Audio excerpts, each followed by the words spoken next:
Saya tidak mau bahas mengenai kejadian kemarin. Ini kita bicaranya mengenai pencucian uang saja ini.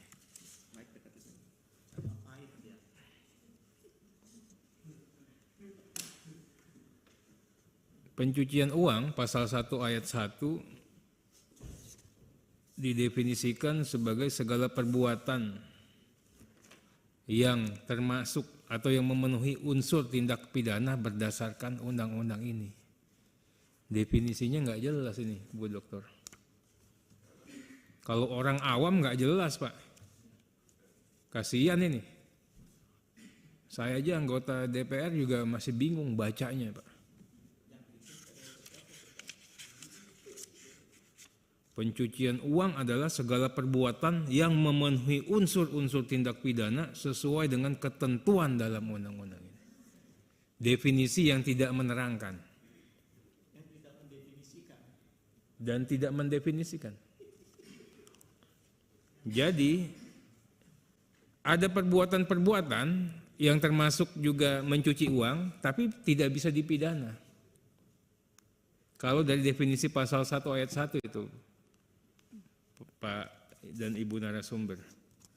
Sekarang saya mau tanya, perbuatan-perbuatan yang mencuci uang yang tidak bisa dipidana itu yang mana? Ini kan tafsir a contrario. Atas tafsir pasal 1 ayat 1, saya minta klarifikasi. Kemudian pasal 1 ayat 5, transaksi keuangan mencurigakan. Tapi pasal 1 ayat 1 sepakat ya, ada pencuci uang tapi tidak dipidana. Sepakat dulu nih kita ya. Bisa nggak begitu? Atau nggak sepakat? Yang kedua, pasal 1 ayat 5, transaksi keuangan yang mencurigakan. Transaksi keuangan yang menyimpang dari profil, dari karakteristik, dari kebiasaan pola transaksi. Ini saya diajarkan hukum perbankan sama Dr. Yunus Hussein, ini dosen saya, Pak. Nah, kalau untuk menilai ini, siapa yang menilai profil, karakter, kebiasaan pola transaksi? PPATK. Atas penilaian PPATK boleh tidak di-challenge minimal oleh pihak yang sedang terperiksa. Oh, boleh. Di pasal yang mana? Saya nggak melihat. Justru ada ketentuan yang namanya tipping off, anti tipping off ya Pak Dr. Yunus ya. Waktu kita diperiksa ini bank nggak boleh ngasih tahu kita ini. Padahal kita nasabah terbaik sama banknya itu. Kita dikerjain banknya nggak boleh ngasih tahu. Nah, ini yang kita katakan kalau diberikan kewenangan yang seperti itu amat sangat membahayakan. Kita tidak bisa membersihkan diri. Tidak bisa melakukan upaya klarifikasi. Kenapa saya katakan begitu? Karena nanti endingnya adalah di 44, pasal 44L. Perdebatan itu berakhir pada saat menyerahkan hasil itu kepada penyidik. Ini yang seringkali kejadian dalam praktek. Negara ini menghilangkan kearifan lokal. Bagaimana musyawarah untuk mufakat, bagaimana nanti kok musyawarah bukan kita turunkan lagi atau kita naikkan lagi. Bagaimana kita ini tabayun. Tabayun itu diklarifikasi dulu.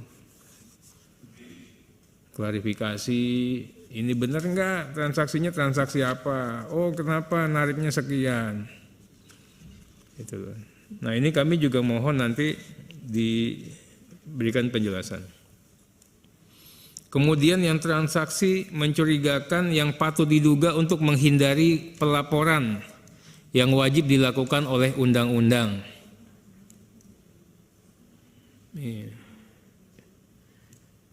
Ini seperti apa? Nanti saya ingin tanyakan juga, jangan-jangan nanti misalnya untuk menghindari kewajiban perpajakan masuk ke sini ya Pak Dokter ya. Nah itu Pak, dijelaskan Pak. Karena takut pajaknya progresif, namanya nama orang. Itu loh. Ini masuk ini enggak? Ini Pak Dokter nanti kami dikayakan lagi dan publik dikayakan. Kemudian yang dilakukan atau batal dilakukan. Ini transaksi yang dilakukan atau transaksi yang batal dilakukan itu maksudnya seperti apa Pak? Dikasih gambaran. Kemudian transaksi keuangan yang diminta oleh PPATK untuk dilaporkan oleh pihak pelapor. Ini yang poin D. Ini dasarnya apa? Dasarnya apakah orang bisa melaporkan ke PPATK? Apakah orang melaporkan ke polisi? Polisi minta permohonan informasi atau apa? Karena ini semua nih nilainya komersial ini. Kalau Bu Dr. Yanti kan praktisi betul, dia tahu nih. Ini duit semua, ngelaporin bisa diduitin ya Bu ya. Ini juga begini.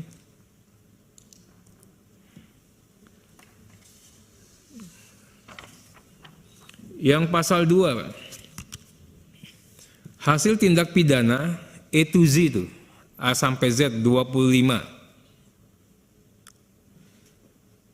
Saya kasih contoh lah, misalnya tindak pidananya korupsi. Itu tindak pidana korupsi. Ini kalau memang di bawah kesadaran penuh atau patut diduga ini uang korup. Misalnya tadi Pak Dokter mengatakan 2M. 2M itu dicuci lah. Namanya nyuci itu dari 2M bisa jadi 6M. Bisa jadi kurang dari 2M. Yang dihitung pencucian uangnya berapa itu Pak Dokter? Ini kita harus ada bersepakat dulu nih.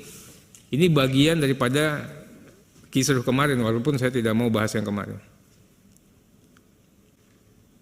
Nah, kalau uang itu tidak hasil tindak pidana, itu kan bukan pencucian uang. Tapi bagaimana si objek terperiksa ini sudah menjadi korban dulu, karena di undang-undang ini tidak ada ruang untuk klarifikasi. Kan jalan terus nih, kita nasabah, kita nggak tahu tiba-tiba ada operasi jalan. Nah, ada nggak ruang atau celah? Itu. Saya tadi dikatakan tadi itu kan masalah teori monisme. Kalau terbukti fakta tidak diperlukan dibuktikan mens reanya. Nah ini kami mohon juga nanti diberikan gambaran.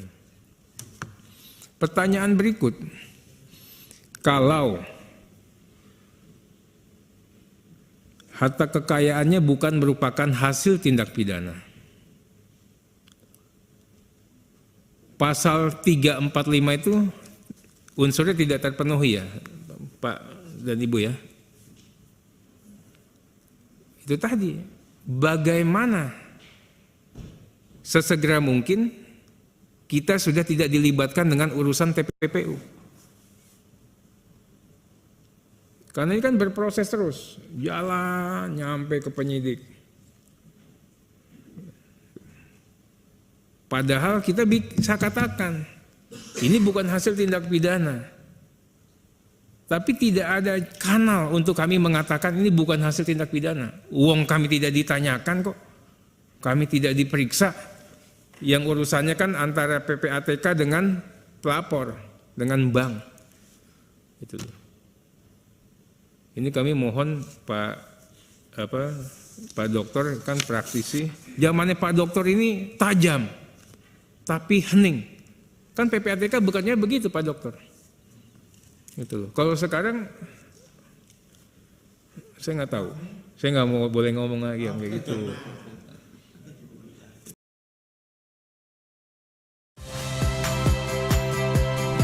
Saya Rahmat Ibrahim. Saksikan program-program Kompas TV melalui siaran digital, pay TV, dan media streaming lainnya. Kompas TV, independen, terpercaya.